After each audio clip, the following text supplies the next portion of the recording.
Frederick Douglass. Who is Frederick Douglass? He is my friend, Abraham Lincoln said about Frederick Douglass. Frederick Douglass was one of the most famous men in America. He had many famous friends, President of the United States, and judges and teachers, poets and writers and artists. Why was he so famous? Why did people respect him so much? Frederick Douglass cared about other people. He was born a slave. He was owned like a horse or a pig or a cow. When he was 21, he ran away to the northern states. There he could live as a free man. But Frederick Douglass could not forget the millions of men and women and children who were slaves in the South. How can I help? He asked himself. He was only a poor runaway slave himself. Frederick Douglass found ways to help. He traveled from town to town telling people about slavery. Large crowds came to hear him speak. He wrote the story of his life as a slave.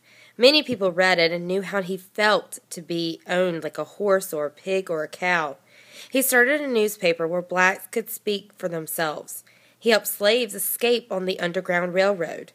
In 1861, the Civil War began. When it was over, the slaves were freed at last. But the troubles were not over. In many places, blacks had to do work that no one else wanted to do. They had to live in poor sections of town. Their children had to go to tumble-down schools, or not go to school at all. Who could fight for their rights? Frederick Douglass was a famous man. He was respected. Sometimes he was feared, but he had a very sharp tongue.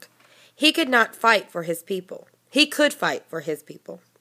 Frederick Douglass fought for laws that could protect blacks, for better schools, for better jobs, and he grew more and more famous. His name was honored around the world. But in the beginning, the happy years. Grandma, where was I born? Why, Frederick, you know that, said his grandmother. You were born about 6 years ago. But Frederick didn't want to know about when he was born. He wanted to know exactly. When was my birthday? He asked. Why do you want to know? Because everyone else knows. Edward knows, and Philip knows, and Mr. Lee knows, and that's different, Grandmother Bailey said shortly. They're white. Maybe I could ask someone. His grandmother was sewing. Now she put down her sewing. She leaned forward. Listen to me, Frederick, she said, and listen sharp. Her voice was very stern. You will ask no one, do you hear? You are a slave, Frederick. Remember that. You are a slave, and slaves don't need birthdays. Frederick Augustus Washington Bailey was born in the state of Maryland sometime in February 1817. He never knew the exact day, for he was born a slave. He was owned by another man.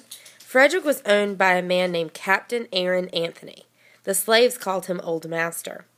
Old Master owned Frederick's mother, too, but Frederick hardly remembered her at all.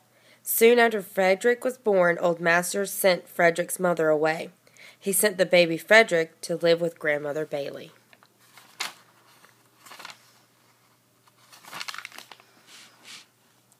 Grandmother's cabin was only a tumble-down shack in the little town of Tuckahoe. It had no real floor, just the bare earth.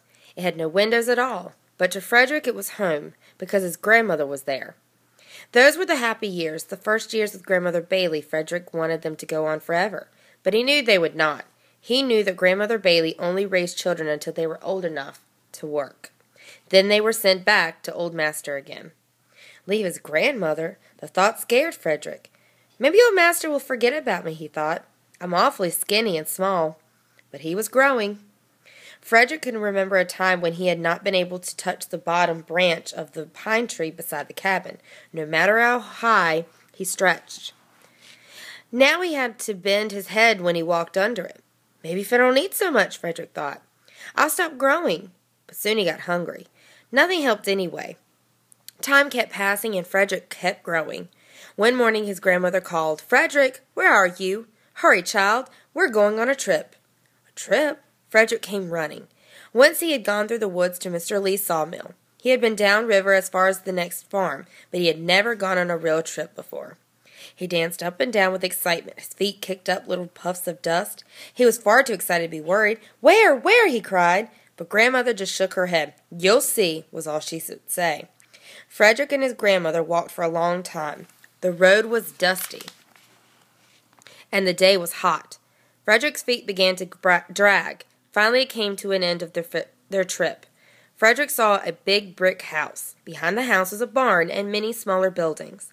Later, Frederick learned that those were slave quarters, where the slaves lived, and the storehouses and shops. Fields of corn and tobacco stretched as far as he could see. "Where are we, Grandma?" he whispered. "They call this big house farm," she answered. "Who lives there?" Frederick pointed to the brick house.